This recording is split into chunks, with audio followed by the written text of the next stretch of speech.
Now, the second principle of the law of attraction is believe. So we've got ask, believe, receive. Let's talk about believe for a minute. Believe means I have no doubts. I remember talking to Pete Rose, the baseball player, and I asked him, when you go up to bat, how often do you expect to get a hit? Now in baseball, if you hit 3 out of 10, you're batting 300. That's pretty good, right? He said, every single time I expect to get a hit. He said, if I didn't expect to get a hit, I shouldn't be up there, right? So expectation and no doubt and belief is critical. And I'm going to suggest to you a term that you think about for your life called become an inverse paranoid. Now, do you all know what a paranoid is? A paranoid is someone who thinks the world's plotting to do them harm, right? The world's out to get me.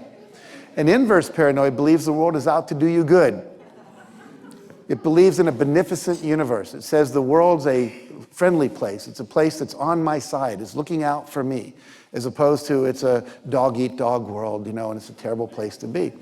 Now, I learned this from my mentor, W. Clement Stone, who was my 600 millionaire mentor back in Chicago when I was in my early 20s. And he introduced me to the law of attraction. He introduced me to positive thinking, to expectancy way back then. And he was the guy who coined the term, if life hands you a lemon, squeeze it and make lemonade. That was his term. He made that up. And so we want to have this positive belief that anything is possible. And it's simply a choice.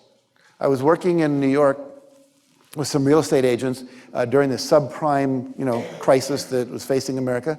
And I asked him, there was one guy, he was doing 400% better than everyone else in a down market. And I said, how do you do this? I said, what kind of thoughts do you think when this is going on? He says, oh, I just tell myself I make money no matter what the market's doing. That's his belief. And because he believes it, he creates it. Now you might say, well, he believes it because he did it. And I'm telling you, he did it because he believes it. See? And so the reality is we can create anything we want if we believe in it. Now, my favorite story that illustrates this is about a guy, he's an Australian. He just died a couple years ago. His name was Cliff Young.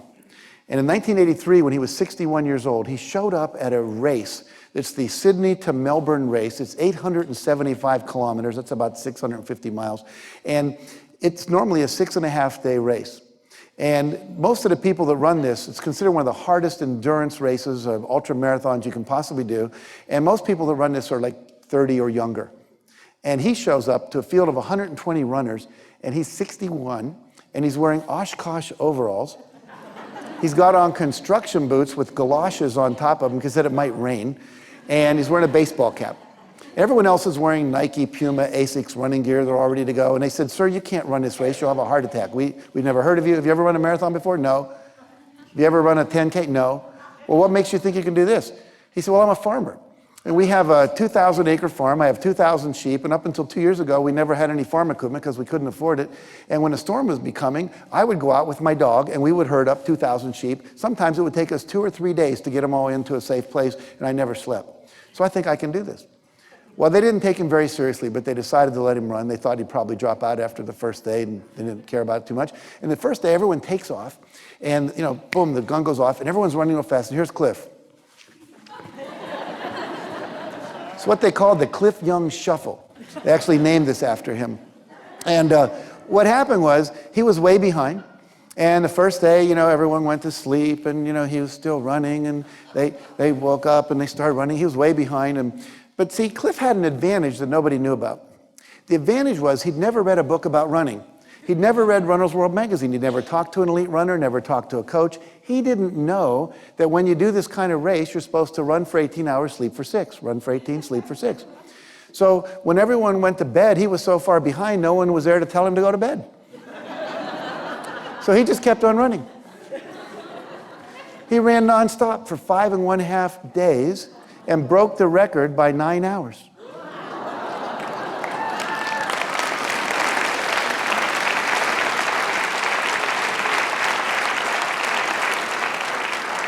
So sometimes your belief about what you think is true is the thing that's keeping you stuck. Nobody thought anyone could break the 4-minute mile until Roger Bannister did it. And then the next year, 11 people did it. Now they knew it was possible. And so I want you to take the position that anything is possible. There's a wonderful quote that says, never tell anyone something cannot be done. God may have been waiting for centuries for somebody ignorant enough of the impossible to do that very thing. So think about it. You may be that person. That person could be you. Starting today, you could do anything you want in your life. You know, I have a wonderful story about a kid I met. His name's Farrah Gray. He was 19 years old when I met him. And he'd written a book called The Realionaire. And so I helped him get it published with my publisher. And when he was 11, he started his first business in Chicago. He's a kid living in the Cabrini Green Projects, which is one of the worst ghettos in America. And his mom was on welfare, and he decided he wanted to help her because she was working sometimes 2 and 3 jobs. She'd had a heart attack. She wasn't feeling very well, and he wanted to contribute. So he started finding rocks around the neighborhood and sanding them, and he was making them he'd paint them then, and he'd make them into bookends and paperweights. Then he'd go out to the edge of the ghetto and sell them for people who could afford them. And he made $50 his first day, which was a lot more than his mother was making, you know, scrubbing floors and doing all of that. So anyway, he starts getting other kids to help him. And pretty soon he's got 11 or 12 kids. They're all sanding rocks. He's giving them 50 cents of, you know, every dollar they make, and he's keeping the other half. He's an entrepreneur. And then he started another business where he took kids and he got wagons, and he would go to older people in the community that couldn't go to the grocery store, and he would help them carry their groceries back with the wagons and charge them $1 or something like that. And then he was splitting the 50 cents to each kid and so forth. And then he started something called the Urban Neighborhood Education Economic Council, and this was called UNIQ. And he would get businessmen to come in and help him teach the other kids business principles, and he would learn them as well. And by the time he was 14, he'd read a book by Deepak Chopra teaching another very important principle of the law of attraction. It was called the 7 Spiritual Laws of Success. And one of them was, do what you love. If it's hard, if it's not something you love, if it's not easy, if it's not your natural ability or your talent, you shouldn't be doing it. And it first made him angry. He said, that's ridiculous. My mom works really hard. Everyone I know works hard, and they're not doing well. I don't agree with this. But he kept thinking in his head, maybe there's something there. And one day he decided, okay, what do I love? What am I good at? He said, I love kids and I love food. He said, well, what do I know kids love about food? Kids love sweets. So he created this syrup. It was an old recipe from his grandmother, and he started making it and taking it to the local grocery stores, and it caught on. And at the age of 15, he sold his company for $1.5 million. A kid in the ghetto, no high school education. Then he moves to Las Vegas, where he starts a newspaper for street people. He starts a show, a Las Vegas show. He starts a radio show, and he opens up a real estate brokerage. And now he gives speeches, and all the funds go to helping kids get out of the ghetto by learning these principles. But my point of this, he believed from the very beginning he could do anything he wanted. It never occurred to him he couldn't. And if you're a black kid in Chicago and you're 14 years old, most people wouldn't say, hey man, you can be a millionaire in a year and a half. But he did. And I can tell you story after story of people. Dr. Ruth Simmons, the president of Brown University, first African-American president of Brown University, of any Ivy League university rather. And she was one of 11 sharecropper children in Texas, and now she did that. Kelly Perkins, a woman who had a heart transplant, and has climbed Mount Kilimanjaro, Mount Fuji, Mount Whitney after her heart transplant. Everyone said it was impossible, can't be done. Jean-Dominique Bauby, he's the person, they now have a movie about him. It was called The Butterfly and the Diving Bell, or The Diving Bell and the Butterfly. And some of you may have read a review of it, some of you may have even seen it. But here's the guy who was paralyzed in his whole body, all he could do was blink one eye, and yet he had a secretary come in after they finally realized he was in there. They thought he was in a coma. And one nurse one day said, if you can understand all this, blink, and he did, and blink again, he did. She would bring in a chart of all the letters in the alphabet, and she'd start pointing to him one at a time, and when he'd get to the one he wanted to type, he would blink an eye. He wrote an entire book that way. 2 paragraphs a day. 2 paragraphs a day. He'd compose all night and then blink, blink, blink, blink all day long. And yet he wrote a best-selling book. So even with all of that, he was able to believe he could still make a contribution by sharing his inner journey with the world. Kyle Maynard, a wrestler with no arms, no legs past the knee, just like Maddie Christensen. Here's a kid who became the state wrestling champion in Georgia. And never pinned in his entire career, bench presses. I can't even get my elbows together. He can eat with a spoon. I watched him do it. I watched him drink 3 Guinness beers with those same hands over in Ireland. And I watched him get up on the bar and walk down the bar on his stumps and flirt with all the women. And he wrote a book called No Excuses. And there needs to be no excuses. If you believe you can do it, you can do it. So let me introduce the next principle to you. We talked about ask and believe, and I want to talk about the next principle. It's part of believe. There's two parts of believe. One is mental, and the other is this. So I'm going to get a prop over here that I need. That's okay, I got it. So this is this Dream Big kit we're talking about. Doesn't it look nice? And when you open it up, there's a gratitude journal. There's a book called Jack Canfield's Key to Living the Law of Attraction. There are affirmation cards. There are words like abundance and imagine and prosperity and love and joy. All the things that you can make a dream board or a dream book out of. We call this a dream book.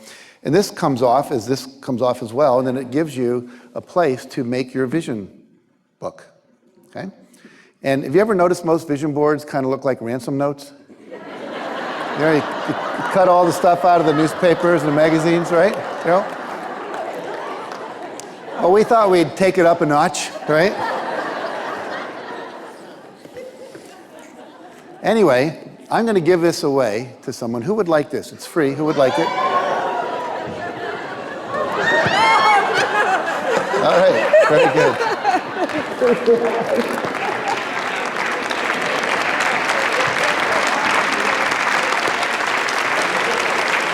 Now, here we have about 500 people in the room. What did only about 5 or 6 people in this room do? They got off their butt and they took action. And see, here's the thing. Belief is more than a concept. When you take action, it implies that you believe. In other words, if I said that I'm going to do a seminar tonight and I'm going to teach all of you to levitate, most of you wouldn't sign up because you go, I've never seen it, I've never heard it's possible, I don't think I want to waste my time. So you have to believe it's possible in order to be willing to take action. So your taking action is actually an act of faith. It's a statement that I believe this is going to happen. So action is a critical part of law of attraction. If you take the word attraction, what do the last 6 letters in that word spell? A-C-T-I-O-N, action. Take the word satisfaction. In Latin, satis means enough. Action, enough action creates satisfaction. So too many people think if I do the law of attraction, I simply have to sit here, visualize, get into a nice harmonic state of love and joy and peace and all that. And then that Cadillac I want is just going to drive right up on my driveway. Unless you live at one of those streets where there's a street coming in like that and someone's brakes fail, it's probably not going to happen, right? It's not just going to drive up. So that we do have to take action, and there's 2 kinds of actions that are critical to success in regards to law of attraction. The first is obvious, and we call it obvious actions. You want to be a doctor, you better study biochemistry and anatomy, and you're going to go to medical school, and you're going to take boards, and you're going to do, you're going to be on Grey's Anatomy or ER and do that residential thing and the internship and all that, right? So what happens is that you've got to do those obvious things. But here's the kicker. There's another area where you have to act, and we call those intuitive actions, inspired actions. When the inspiration occurs, you have to act on it. Now, many of you know this movie, The Secret, and the fact that I was in it. So what happened was I started this organization called the Transformational Leadership Council, and I had this inspiration that I was feeling lonely, and there was probably other people like me in my profession. There was no professional association for people who own transformational training companies, like Landmark and LifeSpring and Insight and places like that. And so I asked 30 people to come to my living room and see if we wanted to start such an organization. Now, it took me 3 years to work up the courage to do that. I won't say I acted on it instantly, okay? What I'm learning is to shorten the lag time. You have the inspiration, take the action. A friend of mine had this inspiration that he should go to London and see this friend of his. He waited 4 hours before he left. When he got to London, his friend had just died an hour earlier. So timing is useful in those kinds of situations. Like, do it, get on it. But anyway, I finally decided I'm going to take the action and I'm going to follow this inspiration because no one else was doing it. And we started the Transformational Leadership Council. And then Rhonda Byrne called and said, we're making a movie. Can we come and film at your group? Because there's several people there I'd like to interview. And 15 of us at that organization got to appear in the movie The Secret. And I'm one of them. And if I hadn't started that organization, I don't know for sure that I would have been in that movie. And that movie radically changed my life in terms of my ability to travel around the world and be on TV and do many other things that go way beyond what I was doing with Chicken Soup for the Soul. So by acting on that inspiration, my life shifted. How many of you have had a good idea, thought it was a cool idea, didn't act on it, and then found out a year later someone else acted on it and was very successful with it? Yeah, it's time to stop doing that, okay, for me as well as you. So when you have an inspiration, act on it. Because what's going to happen as soon as you have this goal and you say, I want this, then you've set that out, and the universe is now responding, it's bringing you what you need, but it may show up in ways that are very different than what you think. Very different than what you think. You may say, I want a certain kind of car. And then you're sitting there and you're typing something, and all of a sudden you get this inspiration that you should go down to Mrs. Jones, whose husband just died, and bring her some cookies. And you go, oh, I don't have time for that, and you don't do it. But had you gone down to Mrs. Jones and brought her some cookies, and you gone in and say, here, I brought these for you. She said, oh, I'd like you to meet my nephew. And you start talking to the nephew, you find out he's a Mercedes dealer. And they have this car they're starting to get rid of because they have too many on the lot and they're willing to sell it for a third of the price. Or maybe it's some kid who just got drafted into the Army and is going to go over to Iraq or someplace like that. And he's going like, hey, I want to get rid of my car. I'd rather have the money. I'll sell it to you for half price. But because you didn't act on that intuition to take the cookies down there, you missed the opportunity. So when those things occur to you, when those inspirations occur, act on them. It's critical. Now, another thing is to not let other people talk you out of your goal. You have to move, you have to ask, you have to get involved. One of my favorite stories is this guy named Dr. Ignatius Piazza, who was a chiropractor. And Mark Victor Hansen and I met him when we were doing one of the Chicken Soup for the Soul books. And he come out of chiropractic school, just got out of chiropractic school, and he wanted to go and start a practice in the Monterey area, up near Aptos, California, near where Pebble Beach is. And the local chiropractic association said, we don't need any more chiropractors here. We have too many. We're not even going to help you get started. We'd rather you didn't come. And he said, well, that's kind of weird. But he didn't want to let that stop him. Because remember, he had a vision. He knew where he wanted to be. He knew he wanted to be there. And he was convinced he was going to make it happen. And so he went inside and he said, okay, how can I do this? He was looking for that inspiration. What would be the way to make this happen? And he got this idea that instead of opening his office immediately, he would delay it 6 months. But during that 6-month time, he drew a pin about where he wanted his office to be on the map, put it in, and he drew concentric circles around it. And for 6 months, he went from door to door, from 8 in the morning until someone said, don't you think it's a little too late to be knocking on doors, which was usually around 8:30 at night. And he would say, hi, I'm a new doctor in town. I just moved here. I'm opening up a practice. Could I ask you a few questions? And they would say, sure. He would say, should I call my chiropractic office Ignatia Piazza Chiropractic, or should I call it Chiropractic West? Should I open up in the morning like from 7 till 9, or should I be open from 5 till 7 for people who have 9 to 5 jobs? Which do you think would be better? Should I advertise in this newspaper or that newspaper? And he went on asking a series of questions. And his last question was, when we have an open house, would you like to receive an invitation? And if they said yes, he wrote his name and address down. And then when he decided it was time, he sent out all the invitations. They had a circus tent out in the parking lot. Hundreds and hundreds and hundreds and hundreds of people came. Now, in that town, he knocked on 12,500 doors, talked to over 6,500 people. In his first month in practice in a town that did not need another chiropractor, he made $72,000 in his first month. He went on that year to gross over $1 million. $1 million. Because he was willing to trust his intuition, act on it, and take that inspiration and put it into action. And you have that same capability to do that. Mike Milliorn lives down in Texas, a friend of mine. And I interviewed him for one of my books as well. And he said that he wanted to get some money for his kids to go to school. He didn't like the school system, thought they should go to private school. So now what has he done? He set an intention, ask, law of attraction, right? He now is in the state of believing something is going to show up. Now he's an Avery label salesman at the time, and he goes into the restaurants and they say, could you print these labels with the names of the week on them, like Monday, Tuesday, Wednesday, Thursday, Friday, Saturday, Sunday? So when we buy vegetables and we put them into the refrigerator, we know that these came in on Monday, so we're going to use those before the ones that came in on Tuesday. We'll keep everything fresh. And now we do it with a marker, and sometimes the humidity makes it run. Could you get Avery to do that? So he goes back to Avery and they say, no, we're not a printer, we're a label maker. So he decides, I'll take the labels, I'll take them out, I'll print on them. And he gets a printing press, and he puts it in his garage, and he gets his kids to help, and pretty soon they're printing all these labels. And eventually, they're printing so many labels and making so much money, he decides to quit his job with Avery, and he starts this company called Day Dots. They print over 10 million Day Dots a day. And they have all kinds of different applications for these kind of things. And he just sold his company a few years ago for tens of millions of dollars. All he wanted to do was make enough money for his kids to go to private school. He's got enough money now, he could buy a private school, okay? But what did he do? He acted on the inspiration. It showed up. He said, I'm going to do it. And he did it. And he created a whole business out of it. So you do not have to know the how. Just know what you want. Have a clear goal. I want my kids to go to private school, whatever it might be. And then what will happen is the solutions will start to show up. Now, you can drive from here, we're in Santa Barbara, California, say to Phoenix, and you can do the whole thing in the dark. People do that, drive at night. And isn't it funny, you only see the next 100 yards in front of you? But as long as you see that and drive that, then the next 100 yards shows up. And you drive that, and then the next 100 yards shows up. And you drive that, the next 100 yards shows up. You do not need to see more than the first couple steps.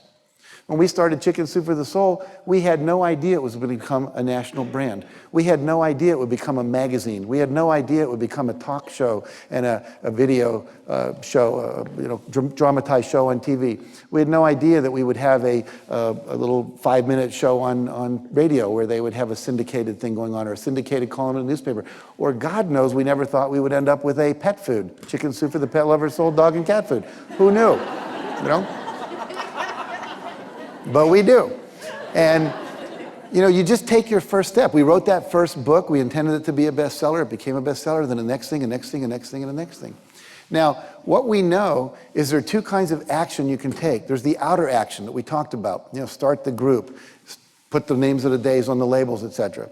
But there's also inner action.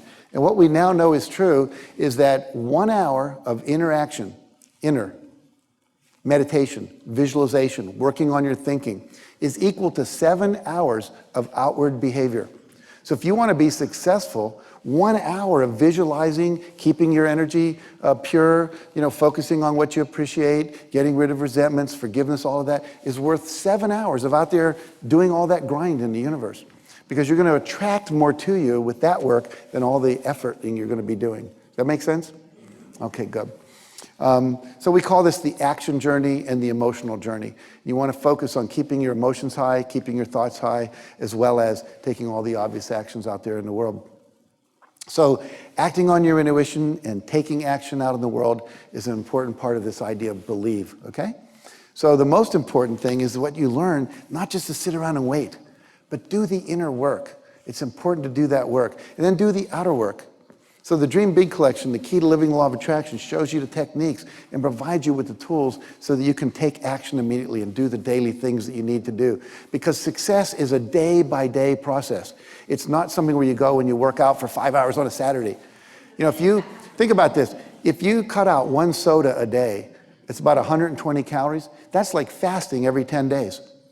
It's those little things building up over time that get you successful. The daily meditation, the daily gratitude journal, etc. So dream big, and you can make those dreams a reality.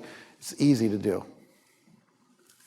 Now, that brings us to the third principle. And the third principle is to receive. And that means we've got ask, believe, receive. Receive talks about creating a vibrational match for that which you want.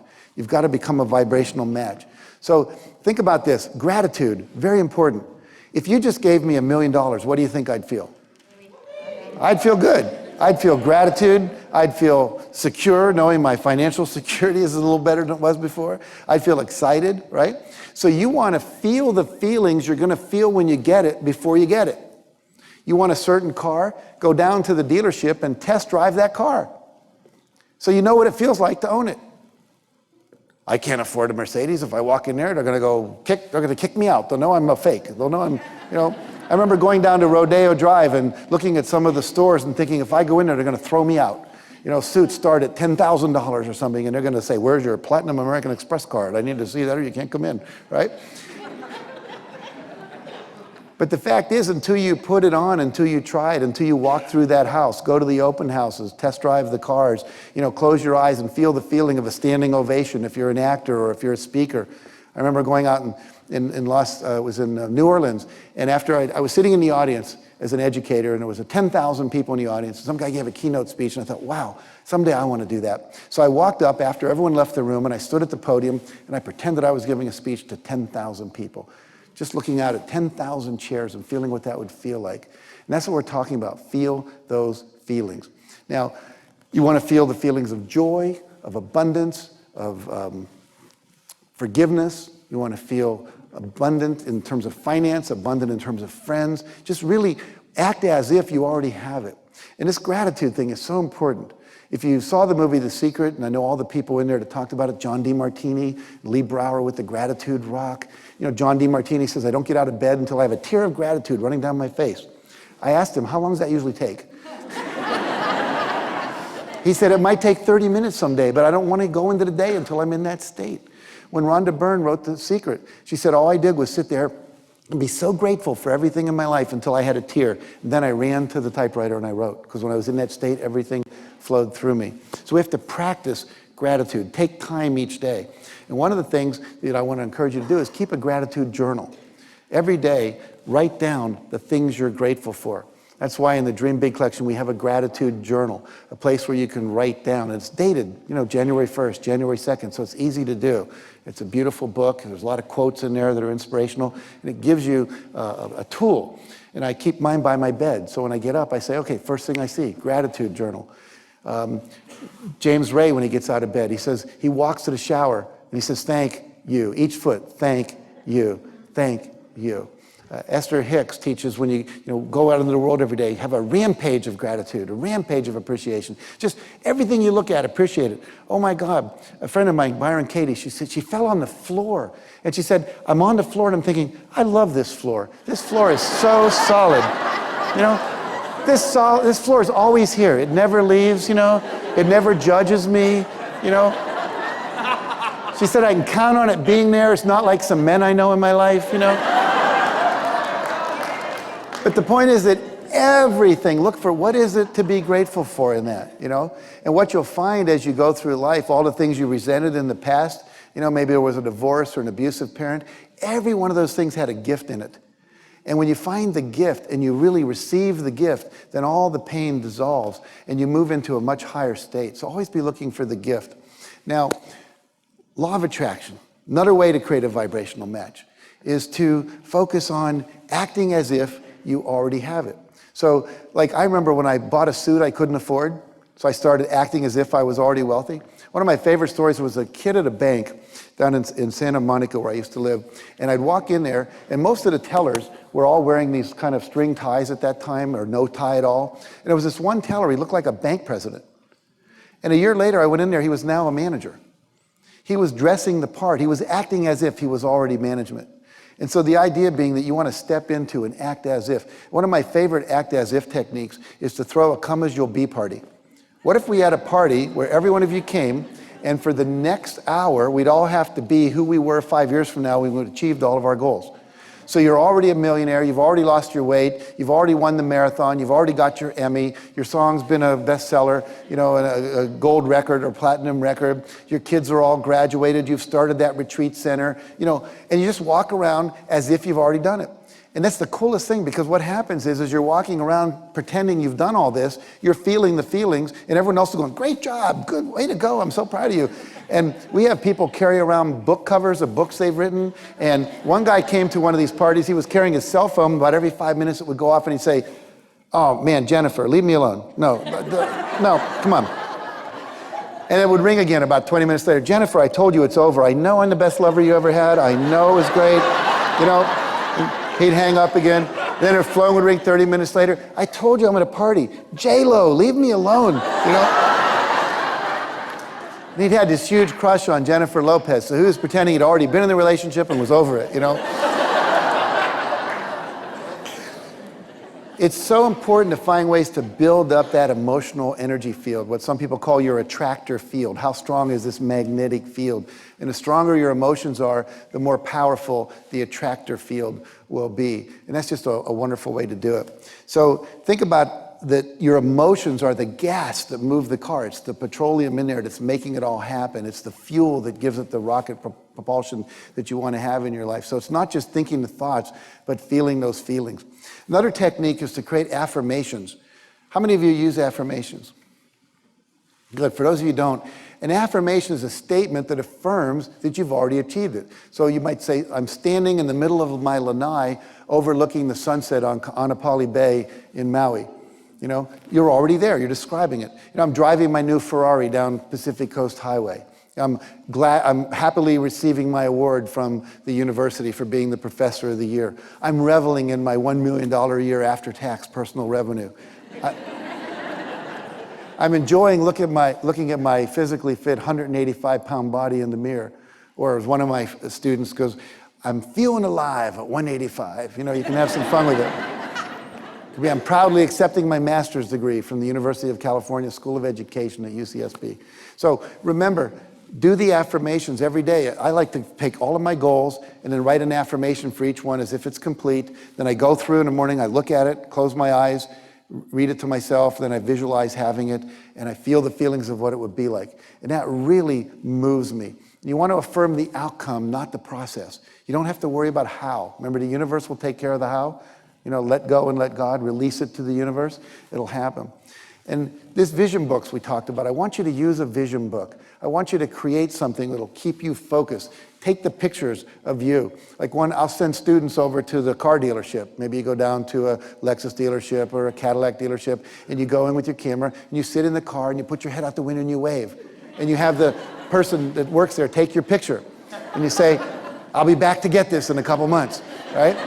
Then you take it home, you put it on your refrigerator, or you scan it into your computer, you know, you take a little picture of it, put it on your vision book, and then what happens is every morning you get up and you see this picture of you in the Mercedes, or you in the Lexus, or you in whatever luxury car that you're attracted to. Doesn't matter what it is. And what happens is that starts to activate the belief and the feeling that it's happening to you. Keep it by your bed, you know, something, or put it on your dresser, put it next to your mirror in the bathroom. And you can get pictures from Google Images, you can get them from magazines, you know, buy some magazines that have all the cool stuff in you want. And one of the neat things is that when your husband or wife's deciding what to get you for a birthday present, and they see that nice diamond ring up there, they go, oh, that's the one she wants, you know? So it works, it has a lot of value and benefit when you use it. You know, my vision book has pictures of a Time magazine cover that says 1 billion sold, and it's about chicken soup for the soul. We just had a Time magazine cover mocked up and then shrunk it down, put it in there. I've got pictures of me with my wife in Africa, traveling around the world with my kids and so forth. And you can take and you can use Photoshop, put yourself in front of the Eiffel Tower, all kinds of cool stuff, and then put the words and all that there. And then do the visualization part. As you look at your vision board, close your eyes, feel the feelings, see yourself doing it as if you're looking out through your own eyes. You're already there, it's already happening. You know, don't look at yourself climbing the Eiffel Tower. Look at what you would see out through your eyes as you were climbing the Eiffel Tower. So you see it from the inside. It's called associated imagery versus disassociated imagery. And a lot of people say, well, I don't see things very well when I close my eyes. Just kind of blank in there. You don't have to. Just think you're seeing it. Just kind of make it up, and that's enough to make it work. Patrick Taylor was a guy who just died recently, a friend of mine down in New Orleans, who was an oil man, made a lot of money with Taylor Oil. And so he decided that he wanted to give back to the community. He found a bunch of kids, and he said, these were all kids who were all dropping out of schools, a middle school in the ghetto, and 84% dropout rate. And he went in and he said, I've got to teach them to do what I know to do, visualize what you want. None of these kids were graduating and going to college. So he got a bus, he rented the bus, took them all out to college, assigned each one to a student, and these students took the kids around all day long, and they got to be on college for a day. Now when they went back to school, they had an image of what it was like to be a college student.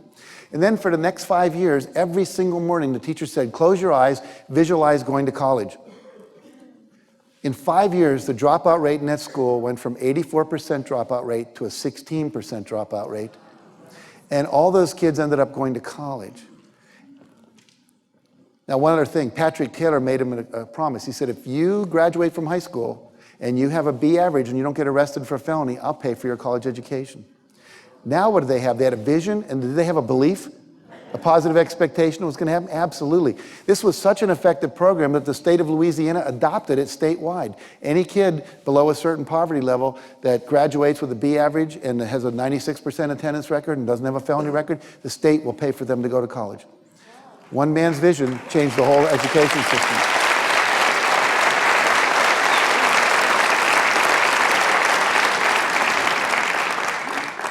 And the other thing that happens when you visualize what it is you want, it's going to open up the doors of perception. You're going to start seeing things you never saw before. Let me show you how that works. Right now, you're not aware of what you're feeling in your right foot. But as soon as I say right foot, can you feel it? You were getting information coming up the leg into your brain the whole time through what we call the reticular activating system right here was filtering it out because it was not important. Well, you're seeing things all day long that can help you be successful, but because you haven't programmed your brain through visualization, it doesn't open up the door of perception to let that in. Just like right now, you're not aware of what you're feeling in your right hand, but as soon as I say it, when you put your awareness on it long enough, you start feeling your right hand. Well, that's what happens with visualization. It's very, very powerful. So we're going to what? We're going to visualize, we're going to use the affirmations, we're going to use the vision book, right? And then, let me tell you why it's so important to visualize for a minimum of 30 days. See, here's one of the combination lock numbers that most people don't realize. You must, if you're going to make this work, do these disciplines for a minimum of 30 days without interruption. This is where most people fail. They do the books, they read the books, they do the exercises, they go to the seminars, they start, and then about 15 or 16 days into it, they skip a couple of days, then they start again a little more, then they skip some days, and it never quite happens. And here's why. There was a study done at NASA where they had astronauts, astronauts wear lenses that made the world appear upside down. They had to wear them for 30 days, and they couldn't take them off, even when they were sleeping, taking showers, etc. Now imagine trying to negotiate the world, and you can't, everything's upside down. You're trying to shake hands with me up there, but I'm down here. It doesn't work. It was very disconcerting. They did it to see how they would handle the disorientation that would take place in outer space. Would they be able to handle that? Would they become grumpy? Would they lose sleep? Would they become nauseous? Would they become hostile? Whatever.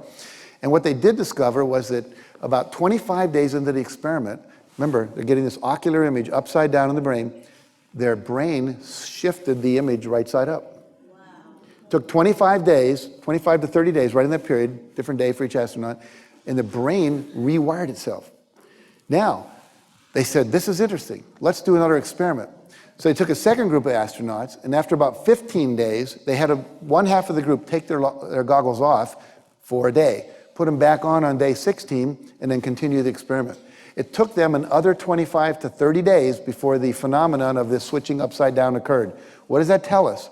It tells us if you're going to build a habit that actually changes the way the brain functions, the way it perceives, the way it takes action, the way it understands things and moves into the world, uses the law of attraction, you must do it for 30 days without interruption. Once you do that, then it becomes part of your normal rewiring, if you will, of your brain. So that's a critical principle. We call it the 30-day principle. Neuroscientists have been studying this now ever since that experiment. Okay, so we talked about having an attitude of gratitude. We've talked about the importance of visualization. I want to talk about another thing that you want to focus on, and that is joy. I want you to focus on doing the things in your life that bring you joy. Every day, have a joy segment. Literally, just like, we're going to watch the news at 5 o'clock or something, have an hour of joy. So what does that mean? I was up in Canada, I was on a TV show, and this woman was there, and she said she hadn't been happy in 5 years. We're doing Q&A after the show, or during the show on the air. And I said, well, what happened 5 years ago? She said, my husband died. And I said, well, what did you used to do before your husband died that made you happy? She said, well, I used to paint, I used to garden, I used to play the piano. She gave me like 5 or 6 things. I said, have you done any of those things in the last 5 years? She said, no. I said, I want you to go home and I want you to paint, I want you to garden, and I want you to play the piano, and write me in a month, tell me what happened. 1 month later, she writes me and says, I'm happy again. Now, the only thing that changed is she started doing the things that made her happy. And when you're in that state of joy, you're in a state of attraction. So find time every day to do a little joy vacation, if you will, whatever that might be for you. Hopefully it's not all shopping, but But basically, if it's petting the cat, gardening, reading novels, listening to your favorite music, whatever it might be, do that. And then start to look at using joy as a feedback system. If I'm at work and I'm not happy, we all have days where we have to do things, stay up till midnight to get a job done and things like that. But if there's this consistent sense of I'm not happy here, that's your body's way of saying this isn't what we're supposed to be doing. When I wrote my last book, I did 16-hour days. Sometimes I'd be typing and I'd hear the birds singing, and I'd look over and it was 7 in the morning, and I'd been typing since 7 the previous night. I was in a trance. But the thing was, I was working hard, but it didn't feel like work. It was fun. When you're doing what you love to do, and I contend that each of you has a natural ability, a unique ability, natural talent, that when you're doing that, you're happy, and it makes money if you'd figure out how to monetize it. Many of you are doing things for free that you could actually get paid for. It's what you love to do. Tiger Woods gets paid to play golf. How cool is that? Michael Jordan got paid to play basketball. He loved to do that. People get paid to act and sing and make music and make television and all that stuff, and it's fun. So find the thing you love to do. Find your passion. And that last thing with this feeling part is, whenever you're not feeling good, you're not feeling joy, ask yourself, what thought am I thinking? And it's usually simply by changing a thought.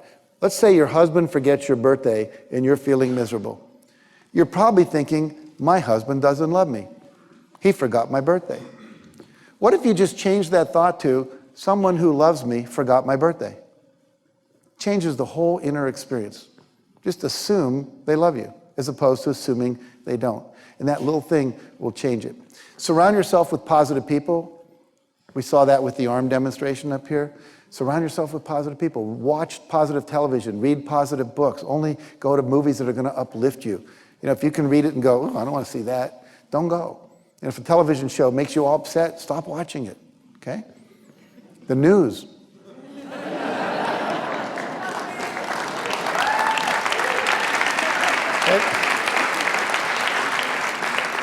Have you ever noticed it's the same news every night? Just different names? There's a rape, there's a murder, there's a corruption in politics, there's a war going on somewhere, something burned down, there was a tornado somewhere. It's the same news. Unless your business depends on knowing all that stuff, stop it. Read something uplifting, okay?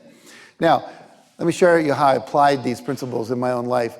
A story that illustrates all this kind of tied together. When I was working for W. Clement Stone, he said, I want you to set a goal that's so big and so high that if you achieve it, it will absolutely blow your mind. At the time, I was making $8,000 a year as a high school teacher. And so I said, okay, if I made $100,000 in a year, that would blow my mind. And so he said, great, set that as a goal. I said, well, how am I going to do that? He says, you don't need to know how, just set the goal. So I set the goal, and I started to visualize having a $100,000 a year lifestyle. I created a $100,000 bill, which I put up on the ceiling of my house, and I get up in the morning, and there it would be. People would go and say, what's that there? I'd always say, well, that's there. And so, that's what we're doing. And I would use it to remind myself, like this vision book that you would see every day, that I'm going to focus on creating a $100,000 lifestyle. Now, nothing happened for 30 days. I had this affirmation, God is my infinite supply, large sums of money come to me quickly under the grace of God for the highest good of all concerned, as I easily invest, earn, and make $100,000 a year. And I would then visualize it, take my shower, go to work. About 40 days into it, remember the 30-day principle? I get this idea. It's the first $100,000 idea I've ever had. I had this book I'd written called 100 Ways to Enhance Self-Concept in the Classroom. Every time that book was published, or sold rather, I made 25 cents. So I figured if I sell 400,000, I get to make $100,000. Didn't know how to do that. Most we'd ever sold in 1 year was 10,000 copies. But I figure, okay, now I'm going to visualize selling that many books. So I started visualizing that. Then I started seeing all these things, like when I said, feel your left foot, or feel your right foot. So I started seeing things that were always there I never saw before. Reader's Digest said 8 million readers in 17 countries. I thought, wow, if 8 million readers knew about my book, certainly, 400,000 would buy it. So I called them up to see if I could take an ad in the Reader's Digest. To make a long story short, the ad cost $108,000. I said, I won't be doing that, right? And then I'm at the supermarket and I see the National Enquirer. It says 12 million readers weekly. I said, that's better than a Reader's Digest. So I called them up, equally ridiculously high-priced ads, but still, more like in the range of what I could do. Then my wife said, hey, there's another thing we could do here. Why don't you write an article for the Reader's Digest? So I wrote an article. It got rejected. But I kept visualizing being in the Reader's Digest, being in the National Enquirer. 6 weeks later, I'm teaching at Hunter College. 600 teachers are there. And at the end, this woman comes up and says, I'd like to interview you for my newspaper. I said, what do you write for? She says, mainly the National Enquirer. I'm going, no, no, no, no, no, no, no, no. Right? So we started, she put the ad in there, and my book started selling more. And then my wife saw another opportunity. She said, if we were a bookstore, we'd make $3 a book, because the retail markup, and then we'd only have to sell 33,000. Why don't we start a bookstore? Not a bricks and mortar bookstore, but a little mail order bookstore. This was before the internet, so we started sending out newsletters, and we had a little catalog we made. Then we started adding more products to it. Pretty soon we had 32 products. And to make a long story short, by the end of that year, we did not make $100,000. We made $92,328. you think we were disappointed? No. We were excited. And then my wife said, well, if it works for 100,000, you think it'll work for $1 million? I said, let's find out, right? So we made up $1 million bill, put that up on the ceiling, and several years later, we sold our first chicken soup book, and a year later, I got a check for $1,138,328. One check.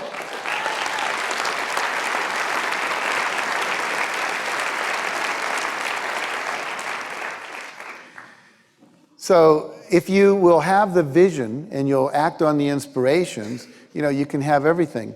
I had an affirmation that said, I'm happily depositing my $1 million royalty check from my best-selling book.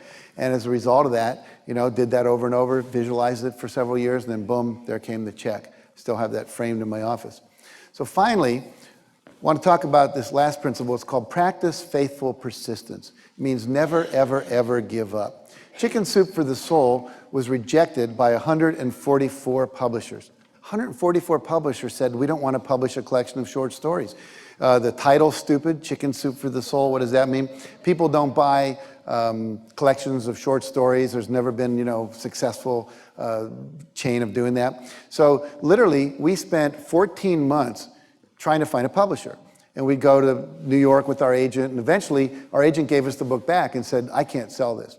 So we went to the National Booksellers Association convention down in Anaheim. We went from booth to booth to booth for 3 days. And there were 4,000 publishers represented there. And we go, would you publish our book? Would you publish our book? Would you publish our book? And we got no, no, no, no, no.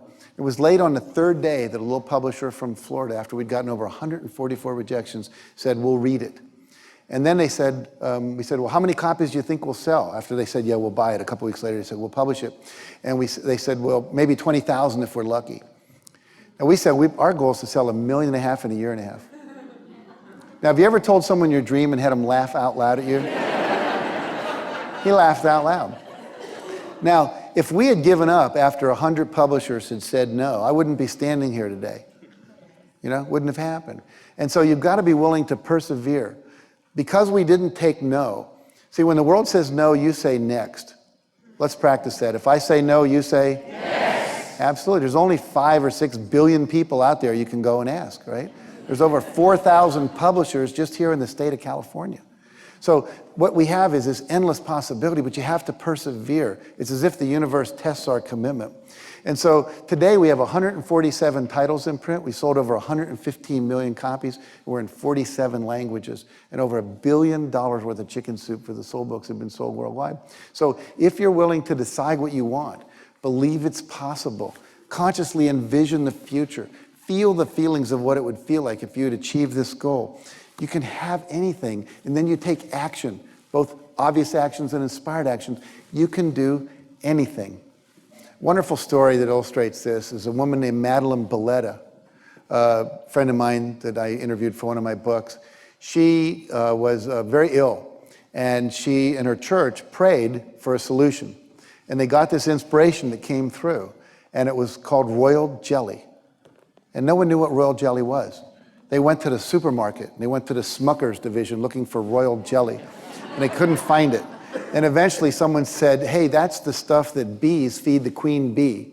And if you get that, it makes them feel really good. And so what you can do is, see if you can find some royal jelly, and it probably has a healing power to it because there's a lot of nutrition in that. So they eventually found some over in England, and she took it, and she got really well. And now she had this inspiration that she wanted to share this with others, She wanted to give it away and help people. So she started this company where she was importing royal jelly and selling it, and it wasn't doing very well. In fact, she was down to her last $400. And she said, I went to my accountant. He said, look, close the company, go buy yourself a B pin or something, with the last $400. Forget it. Well, she didn't want to do that. She wanted to persevere. She wanted to hang in there. She knew there was value. And she went inside and she asked for guidance. And she heard this guidance that literally said radio. She heard it as a voice, radio. And so she thought, what does that mean? It said radio advertisements. So she went to she was a Christian, so she went to a local Christian radio station, and she said, I'd like to advertise royal jelly. I've got $400. Can we do that? They said, we don't do sexual aid products on the radio. She said, no, it's not that. It is a nutritional product. They said, well, we don't sell food and nutritional products either. And anyway, she kept talking to him, shared the vision. Her enthusiasm caught them, and they said, okay, $400, you can buy about maybe 5 ads with that, and you're going to have to be your own voice, and we can help you because you're a nice person. And so she went in, she made the ads, and it aired in New York. And it just so happened that Pat Boone, who's a singer, is in New York, and he hears the ad. And his daughter, Debbie Boone, was ill at the time, and he wondered if this royal jelly could help her. So he called her up, and he said, I heard your ad on the radio. My daughter's ill. Do you think the royal jelly would help her? And she said, yes, I do. He said, well, send me enough for, 6 months supply. So she did. About 6 months later, she gets a call from Pat Boone. And he said, Debbie's fine, and we attribute a lot of it to the royal jelly. If there's anything I can ever do for you, please let me know. She said, yeah, there's something you can do for me. How about you record an ad on the radio? We'll make a little advertisement with your voice, and you tell the story that your daughter got healed by this. He said, okay, I have a studio in my home. I'll do it. The ad got made. It started airing. And today, Madame Belletta is worth tens of millions of dollars because she didn't give up. She had her $400 left. She went inside. She asked for guidance. She got it. She acted on that inspiration. And today, she's like helping literally millions of people with her products because she didn't give up. So all of us, you can use this law of attraction to create anything you want in life. You can create the life of your dreams.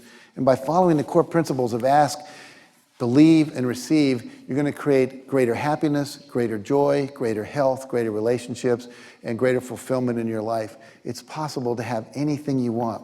And this Dream Big collection, the Living Law of Attraction, has everything in it you need to put all these things into practice.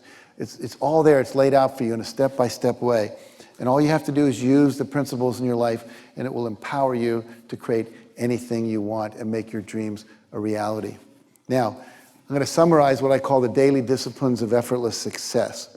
So if you do this every day, combining everything we've talked about, it's going to happen for you. Morning intention. So first thing, you get up in the morning, you say, what's my intention for the day? You review your goals. You look at your dream book. You have very clarity about what you want. You say your affirmations and you visualize having that come true. Number 2, use external images to keep you focused. That's what the vision book is for. You can also put up pictures around your house if you want to put it on the mirror. You can have things be in a screensaver in your computer, but it's all there laid out for you. Number 3, think a better feeling thought. If you find that you're not feeling good, stop and say, what am I thinking that's creating this feeling this way?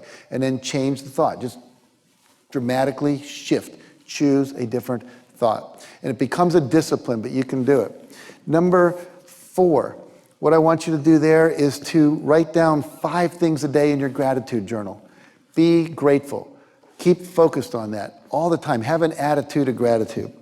Take action is number 5. We've talked about obvious actions. We've talked about inspired actions. The universe has a bias for action. The universe rewards action. So there's the inner work, and then there's the outer work. Make sure you have that balance. Trust your feelings. Trust your intuition. Take action. And finally, acknowledge that the law of attraction is working. Every time you say, I think I'm going to find a parking space, and you do, say, wow, law of attraction. Someone calls you, you need them to call you, go, law of attraction. The more you focus on it working, the more it'll work. Remember, what you attend to, think about, focus on, fantasize, talk about, you attract more of that into your life. You literally attract the law of attraction by acknowledging that it's working. Very cool stuff. So remember to use these tools every day. Your vision book, your gratitude journal, all of those things, if you use them, they will change your life. They will accelerate the attraction. They will accelerate the success. They will accelerate you having the things you want, being able to do the things you want, feel the way you want to feel. So finally, remember these 3 principles. Ask. Clearly know what you want. Take time to clarify that. Most people never sit down and decide what it is they want in their life. Talk about only what you want, not what you don't want. So you're in this constant state of asking. Honor your desires. Trust the things you're attracted to. Number 2, believe. It's possible. Believe, believe, believe. Whenever you find doubt coming up, I used to wear a rubber band and I would just snap my wrist every time I had a doubt come up, and I would instantly change it. So stop all doubting and start believing. Number 3, get ready to receive, by creating the vibrational match that will allow you to have exactly what you want in your life. And if you do this, you're going to have everything you want. Living the law of attraction is simple. It's not that complicated. It's been around forever. People have known about it. The ones who've used it have become very successful. Most of us have made our life much more complex. My next book is called Effortless Success. You can have success effortlessly if you use the law of attraction. Doesn't matter if you're 20 years old or you're 80 years old. This will work for you. Get your kids to do this. Teach them the principles. Make sure that everyone in your family is on board with this. Remember that the impact of an attractor field is the square of the number of people that are holding the same vision at the same time and the same belief. So you really can live a happier, longer, healthier, more fulfilling. Relationships are juicy. Everything's wonderful. You get to do everything you want. You have the career of your life. Everything is possible. All you have to do is empower yourself, dream big, and make your dreams come true.